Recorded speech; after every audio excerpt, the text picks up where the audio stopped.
여러분의 삶의 주인은 누구입니까? 이 질문은요, 우리 인생의 행복을 가름하는 아주 중요한 질문입니다. 여기 보게 되면은 자메이카 출신의 레게 뮤지션 반말리라는 사람의 사진이 나오시는 것을 여러분 보게 될 것입니다. 이 자메이카라는 곳은요, 카리브해에 있는 인구 300만도 채 안 되는 작은 섬입니다.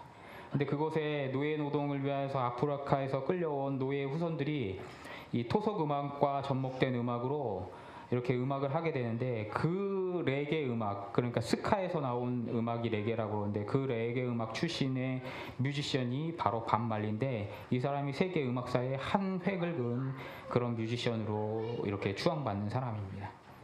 이 반말리가요, 생전에 인터뷰한 중에 이런 질문을 받았습니다. 당신은 음악으로 돈을 많이 벌었습니까? 라고 물어보자, 돈? 그걸 많이 소유했다는 게 얼마나 라는 거야? 라고 그렇게 묻습니다. 그러니까 인터뷰어가 아마 수백억 정도 아닐까요? 라고 그러니까 반말리가 아니? 라고 대답합니다. 그리고 인터뷰어가 또다시 당신은 부자입니까? 라고 물어보니까 반말리가 당신이 말하는 부자라는 것은 어떤 의미인데, 제가 말하는 부자는요, 많은 소유물이라든가 은행에 돈이 많은 것을 의미합니다 라고 이야기하자 반말리가 마지막에 이렇게 얘기합니다. 소유물이 당신을 부자로 만드나? 나는 그런 류의 부는 없어. 나의 부는 나의 인생이야 라고 그렇게 이야기를 했다라고 합니다. 우리가 이 인터뷰를 보면서 남는 인상은요, 그가 확신의 사람이라는 것을 우리가 알 수 있다라는 것입니다. 그리고 그는요, 혼란스럽지 않은 마음의 상태를 지니고 있었고요, 확고한 목표의식을 소유하고 있었으면서요, 자신의 삶의 주인으로서 주체적으로 살아가는 한 사람임을 드러나는 것이 반말리의 인터뷰의 내용 아니었던가 우리는 생각하게 된다라는 것입니다. 그가요, 나는 이 세상에 자신감이 있어 라고 애써서 표현하지 않았어도요, 그가 삶의 주인이 바로 자신이라는 것, 그의 삶의 주인은 바로 그였다라는 것을 우리는 그의 인터뷰를 통하여서 알 수 있게 됩니다. 그에게 돈과 소유와 명성은요, 전혀 자신감의 원천이 되지 않았고요, 심지어 그것이 자신의 인생을 좌지우지하게 놔두지도 않았고요, 그랬기 때문에 그의 자신감은 물질과 소유와 명성에서 오지 않았다라는 것을 우리는 깨달아 알게 된다라는 것이에요. 그러나 오늘날의 많은 인간들은요, 자신과 소유를 동일시하는 오류에 빠져서 살고 있는 것을 우리는 알게 됩니다. 그리고 그 오류로 끝나는 것이 아니라 그 오류는 결국 우리의 삶을 어떻게 만듭니까? 불안을 재촉하게 만든다라는 것이에요. 물론 자본주의라는 것 자체가 물질적인 부를 주는 것, 물질적인 부를 규정하는 것은 아닙니다. 그렇지만 동전의 양면성처럼요, 행복이라는 개념을 틀어버린다라는 것이에요. 결국 행복은요, 볼 수 있게 계측되어야 한다라는 광각발견 속에 자본주의는 우리를 빠지게 만들기 때문이라는 것이에요. 그래서 우리는 계속하여서요, 눈에 보이게 계측 가능한 소유물과 소비로서 우리를 이렇게 무엇입니까? 빠져들어가게 우리를 몰아가고 있다라는 것이에요. 그런데 가장 큰 불행은 무엇입니까? 큰 불행은 무엇입니까? 그 물질과 그 소비가요, 결국에는 우리 영혼을 좀먹는다라는 사실입니다. 그리고 물질을 추구하느라 인생을 허비하고 정작 해야 될 가정과 사회와 우리 공동체는 돌보지 못하고 결국에 우리의 영혼이 말라가고 있다는 사실을 깨닫게 될 때 우리는 이미 늦은 인생이라는 것이라는 겁니다. 그러므로 물질은 적절히 통제되어야 합니다. 물질의 통제를 통하여서요, 물질이 우리의 삶의 주인이 아니라 삶의 주인은 나라는 것을 우리는 분명히 깨달아야 되고요, 그럴 때 비로소 우리는 행복에 근접하게 된다라는 것을 깨달아야 한다는 것입니다. 여기까지가 세상 사람들이 말하는 나의 의미고요, 세상 사람들이 이야기하는 행복의 의미입니다. 그러나 반면 그리스도인은요, 여기서 끝나면은 반도 못 온 것입니다. 다니엘서 6장 23절을 보게 되면요, 다니엘서 6장 23절을 보겠습니다. 6장 23절에 이렇게 나와 있습니다. 23절이 없나요? 네, 23절은 그럼 제가 읽어드리도록 하겠습니다. 다니엘서 6장 23절. 왕이 심히 기뻐서 명하여 다니엘을 굴에서 올리라 하매 그들이 다니엘을 굴에서 올린즉 그의 몸이 조금도 상하지 아니하였으니 이는 그가 자기 하나님을 믿음이더라. 그리고 26절에 뭐라고 합니까? 내가 이제 조소를 내리노라. 내 나라 관할 아래에 있는 사람들은 다 다니엘의 하나님 앞에 떨며 두려워할지니 그는 살아계시는 하나님이요. 아멘. 다니엘이 페르시아의 재상이 되자, 바사 왕국의 재상이 되자 다니엘을 시기하는 사람들이 다니엘을 실각시키기 위하여서 왕 위에는 무릎 꿇지도 못하게 하고 기도하지도 못하게 하고 경배하지도 못하게 하는 그러한 조서를 다리오 왕을 꼬셔서 이렇게 반포를 하게 됩니다. 그럼에도 불구하고 다니엘은 하루 3번 예루살렘을 향하여서 하나님 앞에 꿇어 엎드려 경배하며 기도하는 일을 하게 됩니다.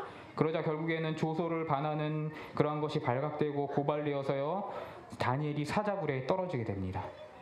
다리오 왕은 다니엘을 너무 사랑하였음에도 불구하고 자기가 반포한, 여기서도 역시 조서가 문제였어요. 그 조서로 인하여서 다니엘을 사자굴에 울면서 집어넣을 수밖에 없겠고요. 다음날 새벽에 일어나서 다니엘아 다니엘아 네가 살아있느냐라고 물어보자 다니엘이 뭐라고 합니까? 거기서 대답을 해요. 그러자 왕이 심히 기뻐서 다니엘을 굴에서 끌어올리라 라고 그렇게 얘기하고 그의 몸이 조금도 상하지 아니한 것을 보고 다니엘을 모함하였던 자들을 그 사자굴에 던지자 사자굴에 닿기 전에 이미 사자가 달려들어서 그들의 뼈를 꺾었다라고 이야기하는 것을 보게 됩니다. 그리고 26절에 뭐라고 합니까? 내 나라 가나라에서 사람들은 다 다니엘의 하나님 앞에 두려워 떨며 그 하나님을 경배하고 그 살아계시는 하나님을 증거하라라고 그렇게 다시 한번 조서를 내리게 되는 내용이 오늘 다니엘서 6장의 내용이라는 것입니다.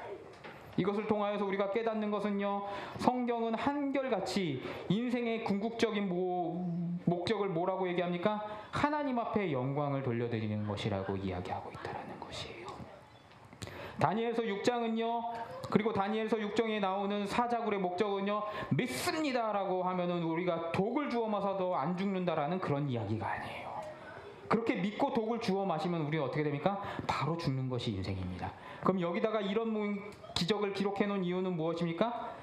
인생의 주인은 상천하지 하나님 한 분뿐이시며 그것을 인정하는 자에게는 생명의 하나님이심을 열방의 왕 다리오 앞에서 하나님이 선포하고 계시다라는 것을 지금 이 시간 이야기하고 있다라는 것입니다. 사랑하는 성도 여러분, 다니엘처럼 우리의 인생을 통하여서 하나님 앞에 영광을 돌리시는 우리 성도들 되시기를 주님의 이름으로 축복합니다. 아멘. 인생의 전부가 무엇입니까? 많은 사람에게 그것은 물질입니다. 근데 그것을 우리는 교회에 와서 무엇으로 내고 있습니까? 헌금으로 내고 있어요. 근데 그 헌금을 내면서 우리 마음속에 혹은 다른 사람들의 시각 속에 그 물질을 굳이 내니 안 내느니 하면서 내적인 실랑이들이 있게 되는 것을 보게 됩니다. 그러면 우리가 헌금을 내는 이유는 무엇입니까? 그것을 먼저 이야기하기 전에요, 요즘 유튜브나 릴스를 보게 되면요, 헌금과 11조는 구약의 율법이기 때문에 이제 신약에 와서 사는 우리들은 예수 그리스도의 사랑으로 말미암아 지키지도 않아도 된다라고 하는 이야기를 하면서 자본주의에 물든 기독교의 폐해라고 비판하는 그런 릴스들과 유튜브들이 많은 것을 여러분 아실 것이에요. 그것 때문에 심히 솔깃하실 것이에요. 그런데 그럴 때마다 저는 그분들에게 묻고 싶어요. 그 유튜브와 릴스를 올리는 그런 분들에게 묻고 싶어요. 그럼 당신은 그 유튜브 수익 창출을 안 하고 있죠? 라는 이 물음을 묻고 싶다라는 것이에요. 자기의 신앙이 그렇게 좋은 것을 드러내고 싶으면은 말미에 구독, 좋아요, 후원은 힘이 됩니다라고 유튜브 앞에 그리고 세상의 재물 앞에 무릎 꿇는 그런 제스처는 최소한 없어야 되지 않느냐라는 것이에요. 하나님이 먹여 살려주시는 것을 그렇게 절실하게 믿으면은 이슈머리에서 조회수 빨아먹고 타인의 살점을 찍어내어서 먹으며 살아가는 그 모습은 보이지 않는 것, 그것이 최소한의 믿는 그리스도인으로서의 모습이 아닌가 그들에게 묻고 싶다라는 것이에요. 반면이요, 진정한 성도는요, 하나님 앞에 받은 바 된 줄을 믿고 드리는 사람이 참된 신자라고 성경은 계속 이야기하고 있다는 것이에요. 야고보서 2장 19절부터 26절에 보게 되면요, 21절 한번 읽어보겠습니다. 21절 22절 읽습니다. 시작. 우리 조상 아브라함이 그 아들 이삭을 제단에 바칠 때에 행함으로 의롭다 하심을 받은 것이 아니냐. 내가 보거니와 믿음이 그의 행함과 함께 일하고 행함으로 믿음이 온전케 되었느니라. 아멘. 야고보는 행함과 믿음이 같은 것이라고 그렇게 이야기하고 있다라는 것이에요. 믿음으로 말미암아 우리가 의인이 됨에도 불구하고 그 이후에 열매로서의 행함을 이야기하고 있는 것이에요.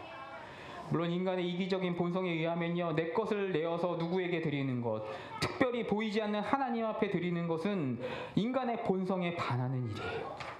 헌금을 받는 것, 헌금 받으면 여러분 돈 세면서 룰루랄라? 여러분 절대 안 돼요. 이 세상에서요, 새는 맛이 없는 돈 중에 하나가 헌금이 아닐까라는 그런 생각을 하게 돼요. 본성상 받아서 세도 마음이 편치 않아요.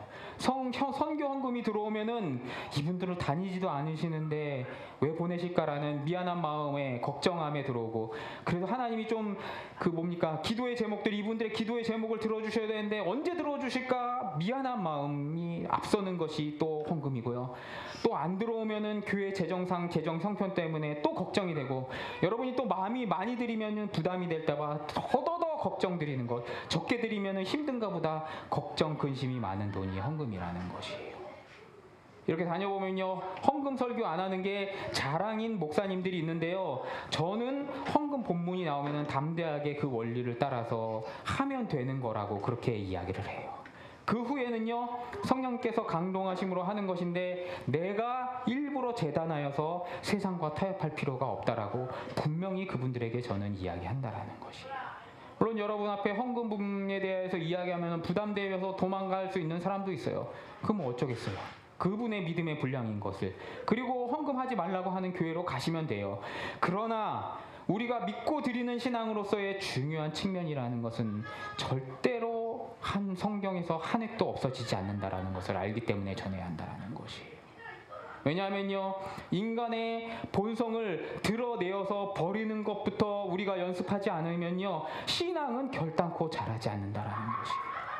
힘들고 어려운 가운데서도요, 하나님 앞에 정말 우리의 피 같은 물질을 100원씩 늘려가면서, 손을 발발 떨면서 100원씩 늘려가면서 드리면서, 하나님, 돈이 힘든 것도 있지만요, 드리는 게 영 적응이 안 되고 힘든데도 불구하고 이 저의 본성을 거스려 가면서 하나님 앞에 드리고 있습니다.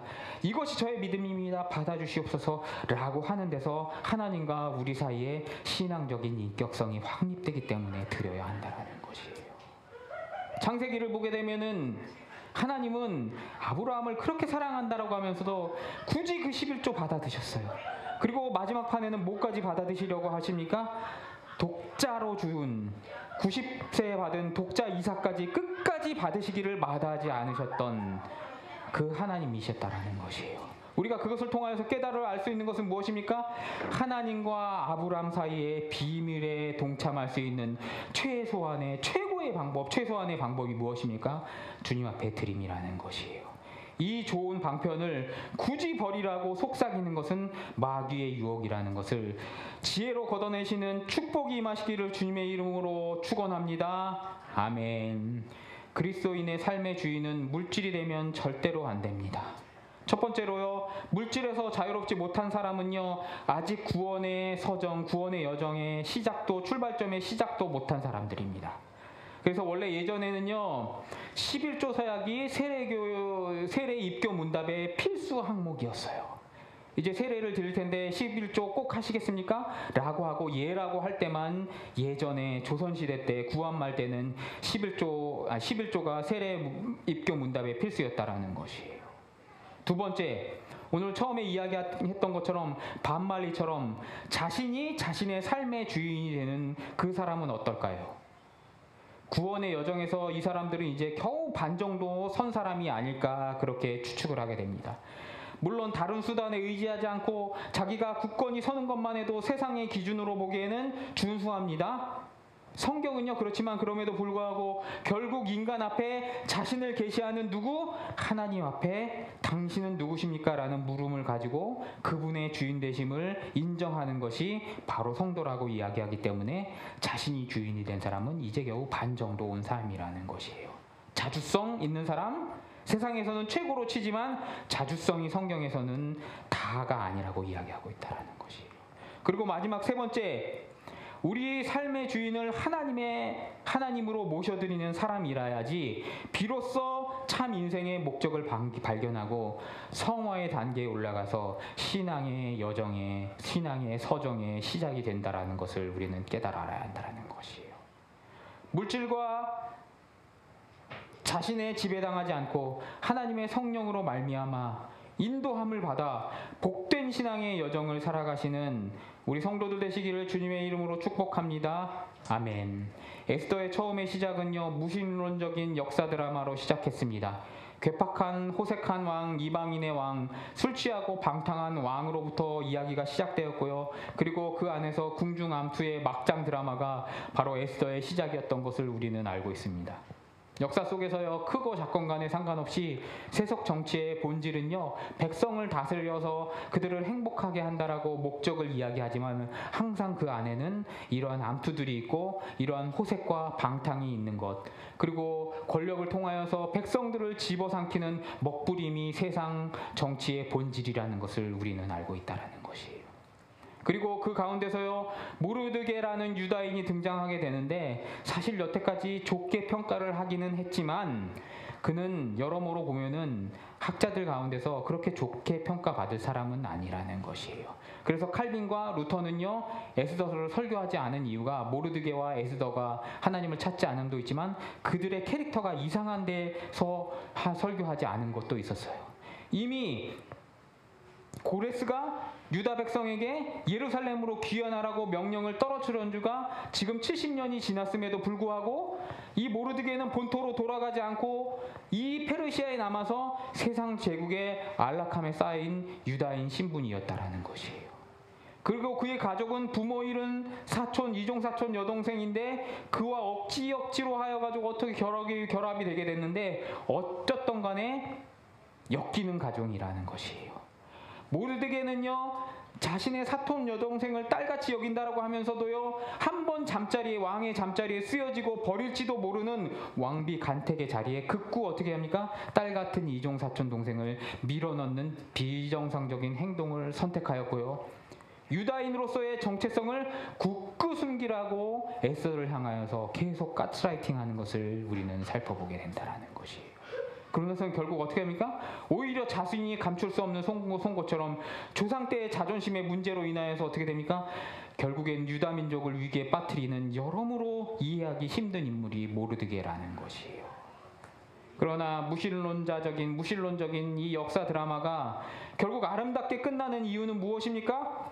어두운 곳에서 이름 한번 불려주지 않으신 여호와 하나님께서 이들의 조상이었던 아브라함과의 언약을 잊지 아니하시고 그 신실함으로 계속하여서 에스더와 모르드게에게 은혜를 베푸심으로 인하여서 아름답게 이 이야기가 끝나게 되었다는 것이에요.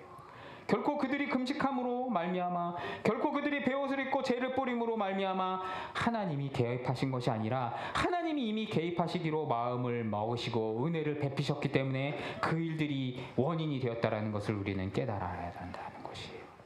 결국 에스더서가 이야기하고 있는 것은 무엇입니까?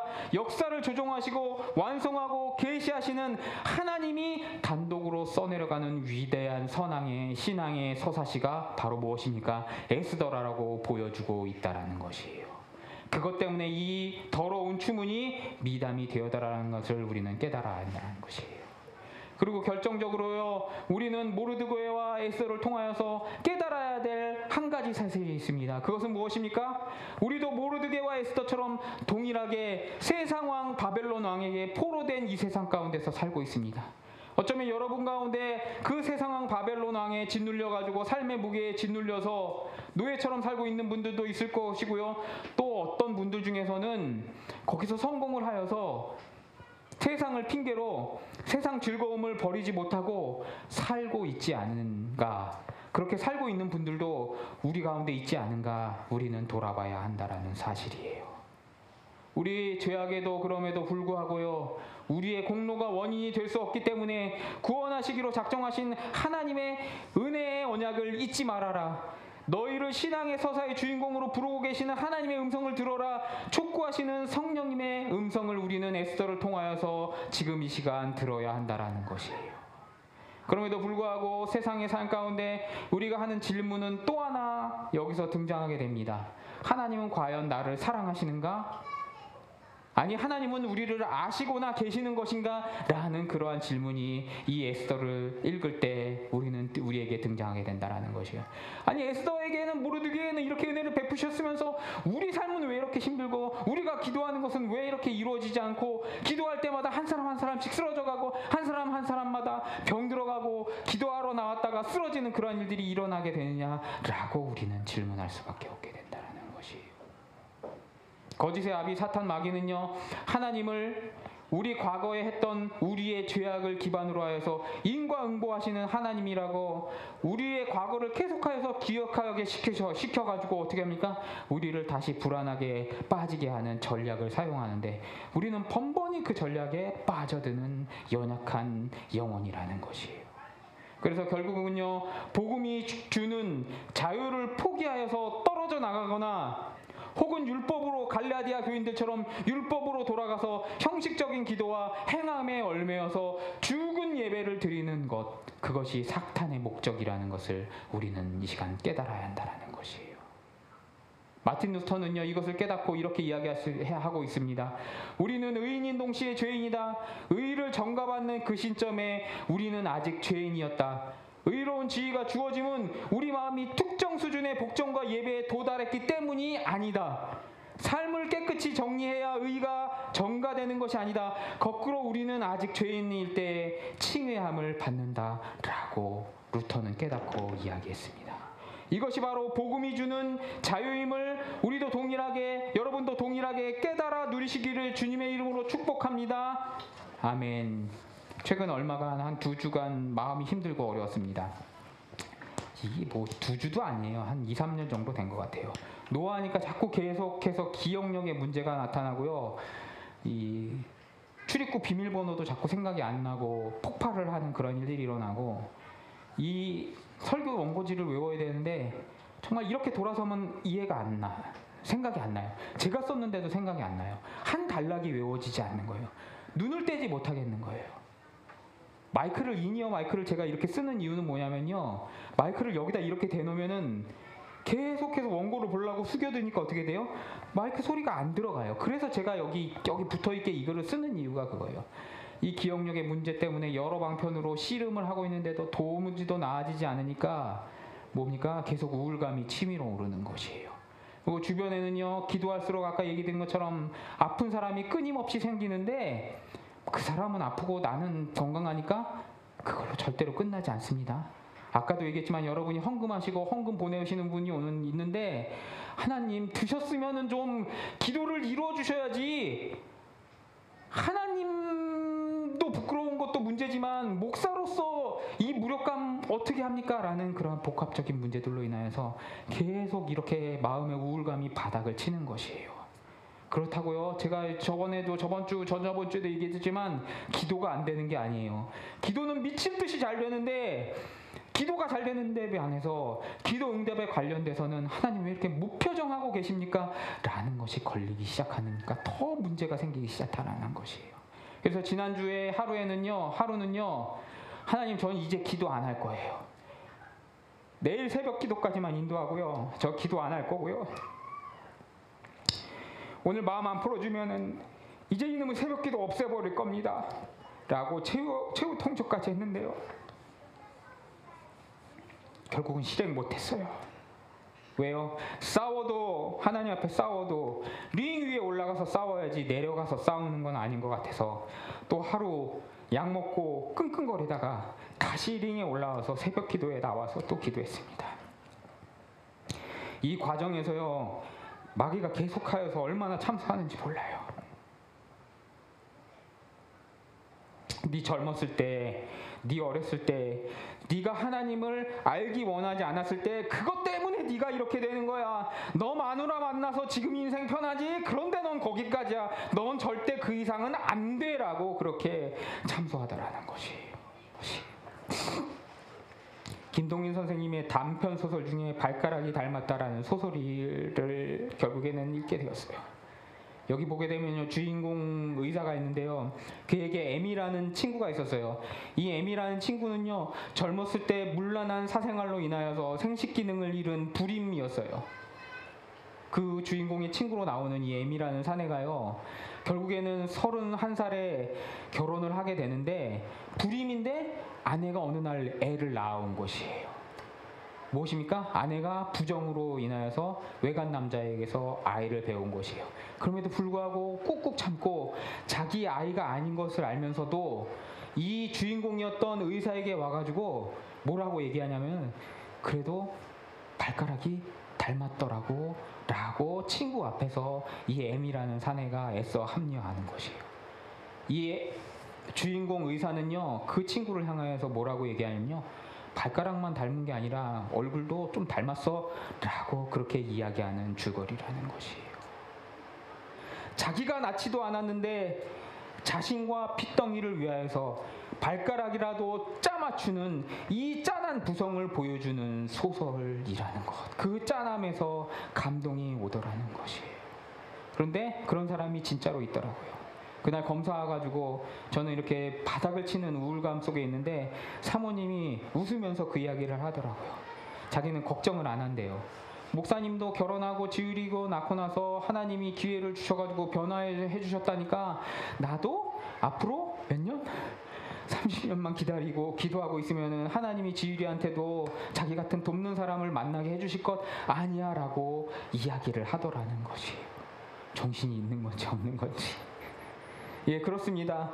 기도하면 섭리해 주시는 하나님, 역전의 하나님, 반전의 하나님이 그까짓 사람 하나 못 거저다가 되실 분이 아님을 믿기 때문에 우리는 또 어떻습니까? 다시 일어서게 된다라는 것이에요.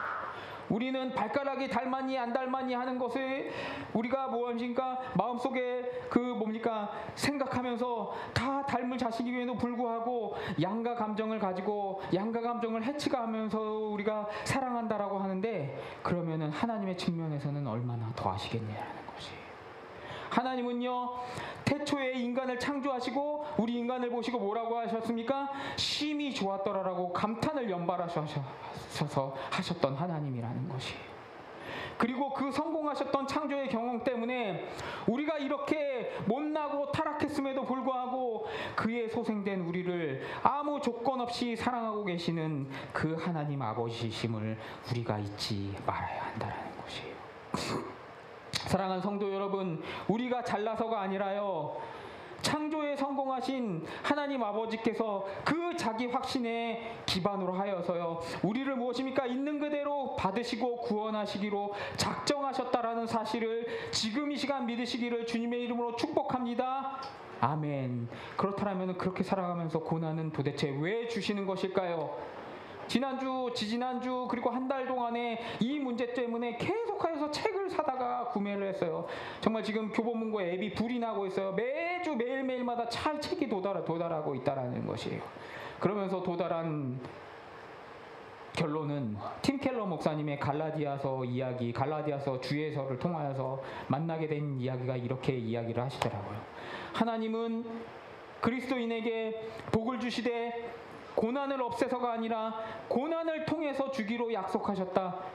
예수님이 고난당하신 목적은 우리로 고난을 명쾌하시기 위해서가 아니라 고난 속에서 그분을 닮게 하시기 위해서 예수님께서 고난을 당하셨다라고 팀 켈러 목사님이 얘기하고 있는 그 구절에 다다르게 되었다는 것이에요.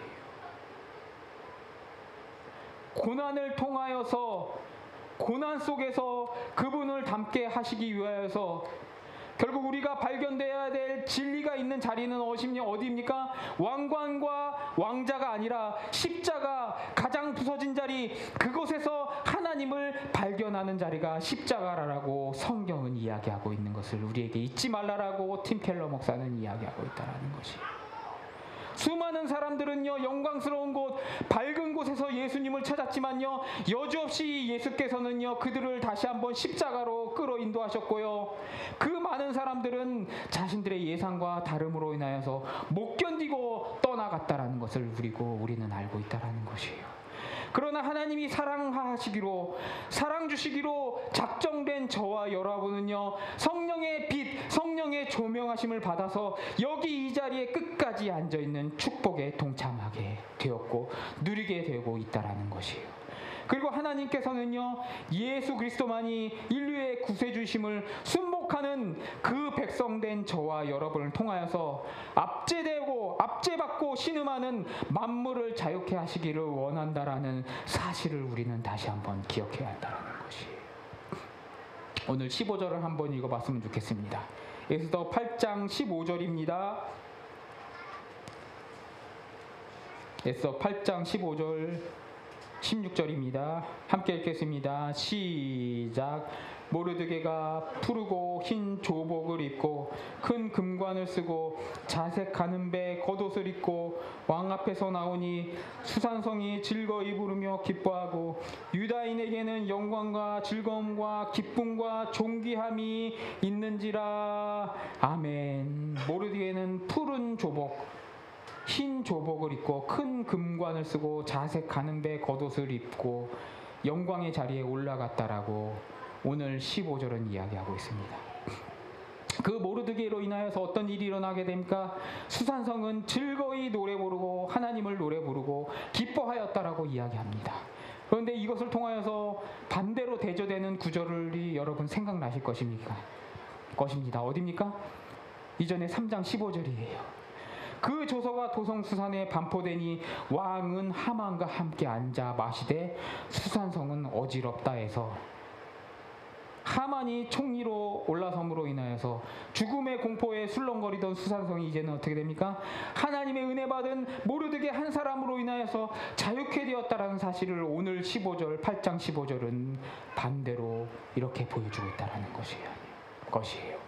뿐만 아니라 결국 오늘 마지막 절에 뭐라고 그럽니까? 많은 자들이 유다인이 되었다라고, 유다인으로 개종하였다라고 그렇게 이야기하고 있는데요. 이거는 실제 개종하였다라기보다는요, 이 수산성이 영적으로 회복되었다라는 것을 에스더서의 기자가 우리에게 보여주려고 하고 있다라는 것이에요. 로마서 8장 15절 피조물이 고대하는 바 하나님의 아들들이 나타나서 썩어질 종로도 삼에서 해방되는 것이라고 로마서 8장에서 사도 바울 선생님은 이야기하고 있는 것이 어디입니까? 오늘 이 도성 수산성에서 이루어지고 있다라는 것이에요. 바벨론 성에서 이루어지고 있다라는 것이에요. 그것이 또한 어디에서도 이루어지고 있습니까? 우리 삶 안에서도 이루어지고 있다라는 것을 믿으시는 성도들 되시기를 주님의 이름으로 축복합니다. 사랑하는 성도 여러분, 하나님은 절대로 우리를 외면하지 않으십니다. 오해를 버리시고요, 고난 속에서도 예수를 닮게 하시는 하나님의 섭리를 깨달으시고 불안을 던져버리시고 구원의 기쁨 가운데 또 다른 공포와 불안에 떠는 자들, 우리의 가족들, 우리의 이웃들, 우리의 공동체의 이 사람들을 위로하시고요, 회복케 하시는 참 하나님의 은혜 받으신 자녀들 되시기를 주님의 이름으로 축복하면서 오늘 말씀을 마치도록 하겠습니다. 아멘.